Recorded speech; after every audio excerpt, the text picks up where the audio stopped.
Well, hey, welcome to Provins Garage.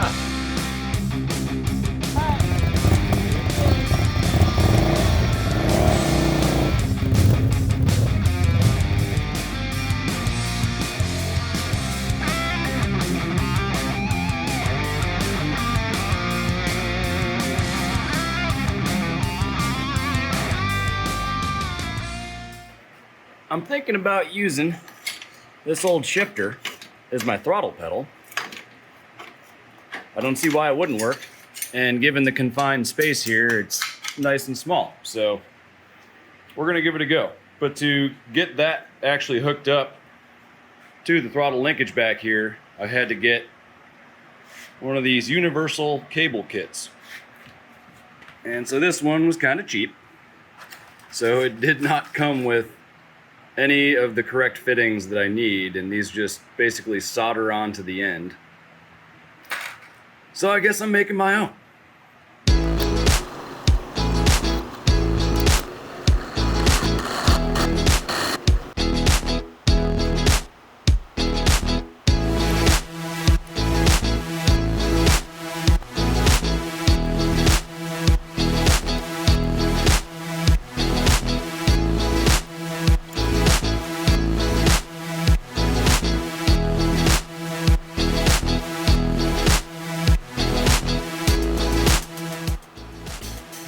Alright, a little bit of dremeling. Oh, looks like I got a little bit more to grind off there, but I believe we have a throttle cable. Okay, so I want to figure out how far this cable needs to move for this thing to go from fully closed throttle to fully open throttle. So what I'm going to do is I got the old throttle cable hooked up on here. I'm going to mark on this end, just with a Sharpie, where it is at fully closed, and then I'm going to pull it out to fully open and mark it again. All right, so I got my two marks on there. So I'm just going to measure the distance. So it's right at about 0.9 inches. So I did some basic algebra and figured out how long I need to make my pedal and how far apart I need to space from my pivot point to where the cable attaches, and then from my pivot point to roughly where my foot's going to be pressing on this thing. And so I made a little bushing for this to pivot on. And I'm going to cut this out, weld this in, and then we'll start figuring out how we're going to attach our cable.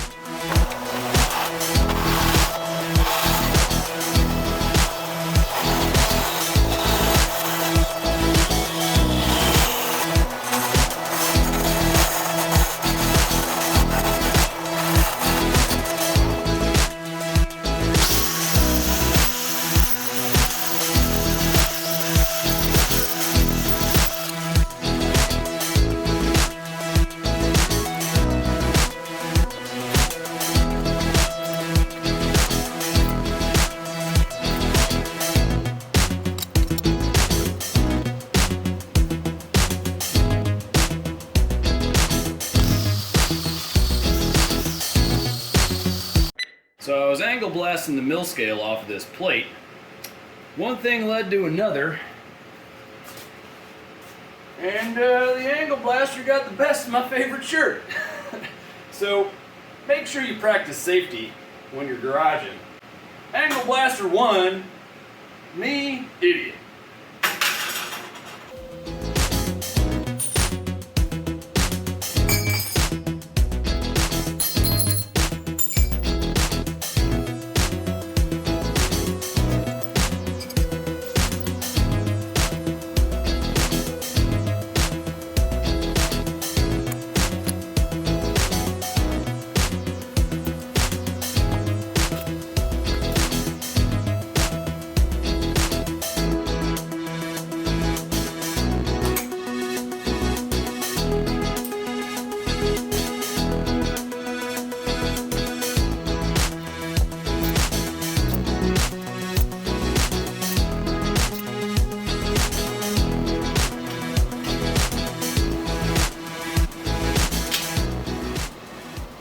I ran the cable, zip tied it all the way down the frame where I want to route it.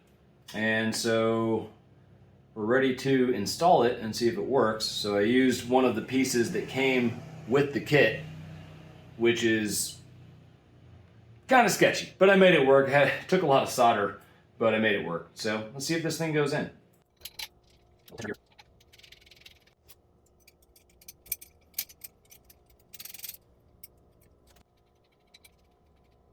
All right, that looks pretty good. I think all I need to do now is just add a little stopper on the back side of this and then a return spring, because the throttle itself isn't going to be a strong enough spring to pull this cable all the way back. So we'll put a little return spring on here, connect it to here, put a little stopper on this thing so it can't go too far, and then we're good. Well, I guess I also need to have like a little pedal on here. I definitely know now how to give it the beans. And whatever this one does, stupid. Don't need that thing. And then next thing, I'm gonna hook up this clutch. So I made a little bracket to hold this and mount it to the frame. And so I'm gonna get this installed now. Then we should have a clutch.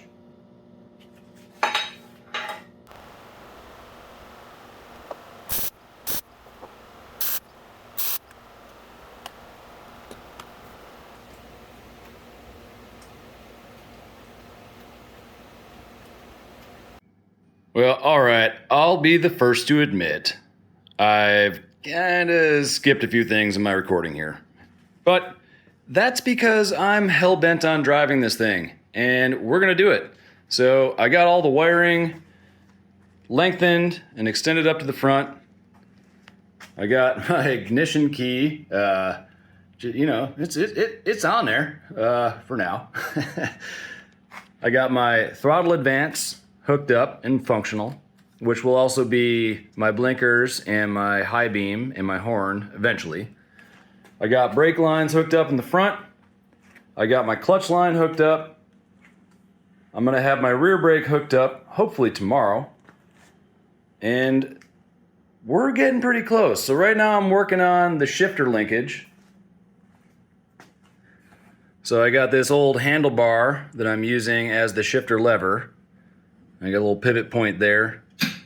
And then that's gonna connect to another bar in the back that I'm about to put down here. And then that will connect to the shifter linkage over here. So what I'm doing here is I took a piece of solid bar, it was 5/8 bar. I turned the ends down to 1/2 inch so they'd fit in these old Heim joints here. So these are some more pieces that I got out of this set of parts that I bought super cheap. They're not in immaculate condition. They function. So they're good enough for this, because all this thing needs to do is rotate in here, and it does that really well. So I'm about to mount this to the frame, and then I'm gonna make some little tabs to connect to the shifter, some linkage for that, another tab for this side to connect to the linkage that goes to the motor. So let's get at it. All right, so I've got these mounts made for the Heim joints. They're gonna hold this little shifter axle, I don't know. And I got 2 little tabs made. So by welding these to the frame, that'll hold this thing in place so it won't slide in and out. And I'm gonna weld one of these tabs onto the end. And then I'm gonna get it set up in the frame and kind of see where it needs to be. And then we'll get the other one welded on after we make the linkage.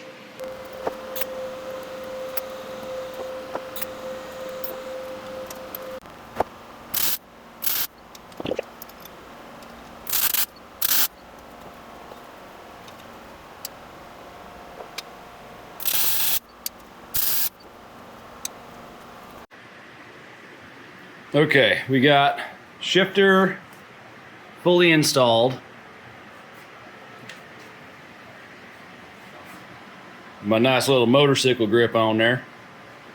Got a floor pan installed, you know, just for the driver for now, just so I can drive it. Got the seat fully installed. And we're so close. So the last things I need to do is I need to bleed the clutch. I need to hook up a rear brake line bleed the brakes, and hook up a radiator. And then we're ripping. So I'm pretty pumped. I've been hauling ass on this thing to get it so I can drive it, and we are so close. So stay tuned, folks. I got the rear caliper mounted. It's kind of, I don't know, it might be temporary. And if it works, maybe it's permanent. But I'm having to go from a banjo bolt fitting to a hard line because I don't have a brake line that's long enough with banjo bolts on both ends, and that's what we need to hook up to the caliper and to hook up to the master cylinder. So I got this little adapter, which is an M10 by 1 thread, and that's what this banjo bolt is. And the other side I have some hardline fittings that are M10 by 1 as well. So I'm gonna try this out, hope it doesn't leak. Right now I'm getting this routed, and we're gonna run a hard line from here all the way up to the master cylinder in the front. Well, up to the flex line that comes off the master cylinder in the front. So I got the same deal down here. So we're gonna get that run, and then we're gonna see if we can bleed some brakes. I got the clutch bled. Feels like it's working. I won't really know until I get it started again. But I think we're good. So we're gonna see if this brake line will work. Brakes are bled. Clutch is bled, everything's ready to rip, except the radiator. So I gotta mount the radiator, and just right now I'm just gonna mount it here, kind of where it went on the bike, just for the sake of taking this thing for the first drive. When I finish the roll cage, I plan to mount it back here somewhere. But obviously I don't have the roll cage, so I can't mount it there right now. I mean, I guess I could, but it would just be a waste of time. So gonna mount that up there, get the gas tank mounted, and that all should be relatively easy. And I also decided to kind of change up the exhaust. And it's slightly different than I had it before, but that's because before it was coming out the bottom down here, and I wanted to maximize my ground clearance, so decided to do a whole bunch of work and get it routed out here. So the toughest part was back in here. I had to make a pretty tight bend coming out of the motor.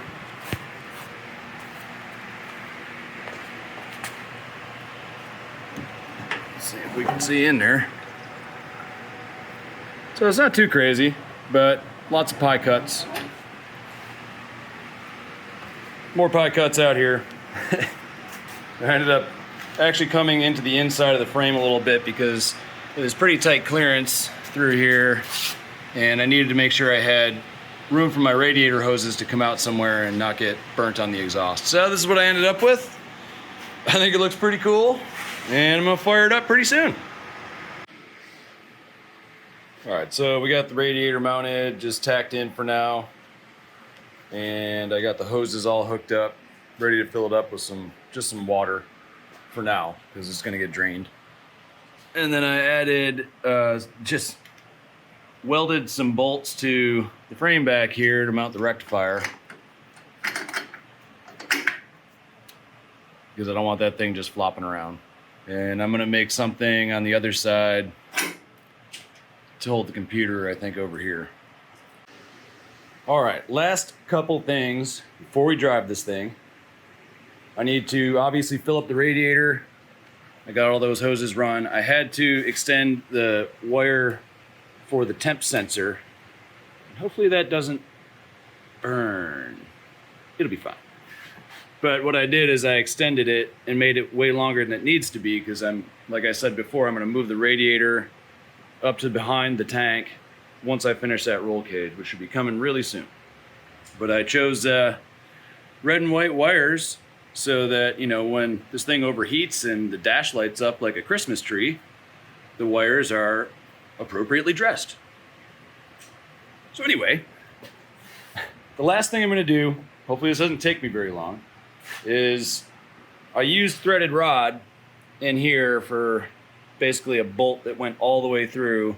And when I took this thing apart for the first time, it was already showing signs of wear on my brass bushings here. So I got some regular solid rod, 1/2 inch. So now I'm gonna cut that down thread the end of it just to where it needs to be, and then put those in for new bolts, and that shouldn't wear out my bushings.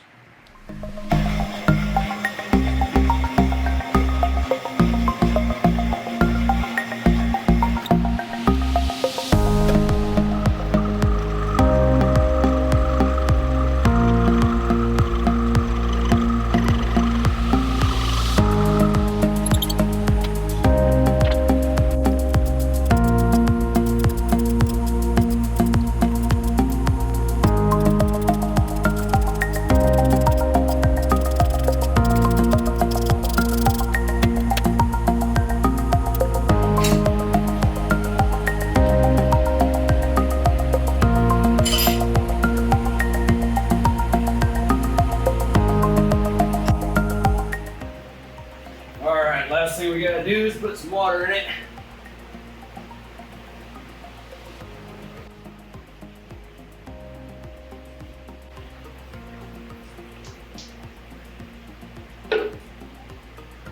Alright, well, I also like to add my own special blend. It's proprietary ingredients, but adds at least 75 horsepower.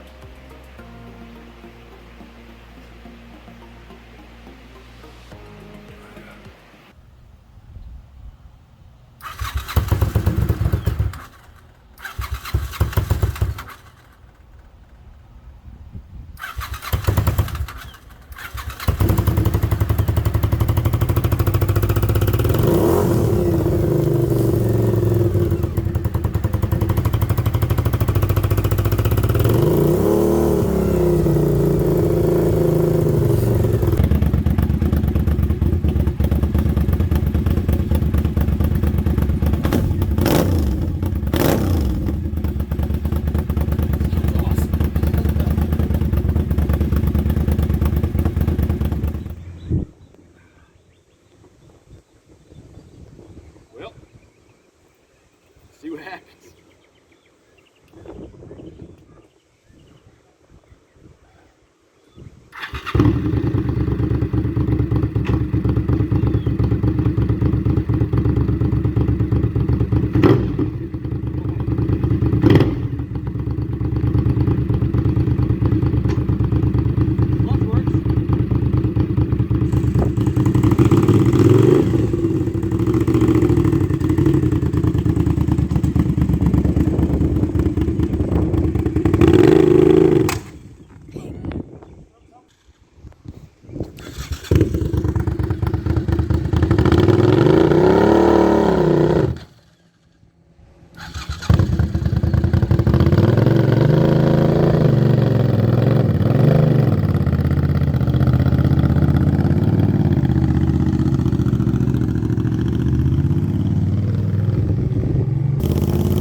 So, first of all, let me say that was awesome. It's been a lot of work to get to this point, and it's moving. So that's awesome. Definitely a few things right off the bat that need to be changed. I knew when I set this steering up, it's reverse Ackerman steering. So what that means is when you take a turn, your inside tire should be turning a little bit more than your outside tire. And so that's just because from the center of the rear axle, your turning radius, your front tire needs to turn on a smaller radius than the outside tire. And so mine has the outside tire cutting in harder than the inside tire, and it's just pushing this tire on pavement. Kind of knew that was going to be a problem. And the main reason I did it like this is because limited room up front where I'm going to put the steering rack, it just kind of seemed like this might be okay. Now off-road it may handle just fine, but I want to drive it on the street. So I'm going to come up with something to make this normal Ackerman steering, and basically all that does is it moves your connection point on your spindle to the back side rather than the front side, and that should solve that problem. The only other real issue is it seems like it's either stretching the chain and jumping on the front sprocket, or it's popping out of first. One or the other. First time I tried to drive it today, it did that, and then I noticed the chain was loose. And I drove it around a couple times, and it popped out again like that, and the chain is loose again. So the chain's also stretching, but it's the original chain that came with the junk bike. I have another chain. We'll try that out, see if we can sort that out. But it drives, so that's awesome. So make sure you stop in next time. We got a lot of big changes coming. We got roll cage, so many other things to do. And then we got to get this thing off-road and just really give it the beans. So, thanks for stopping by. Hope to see you next time on Provins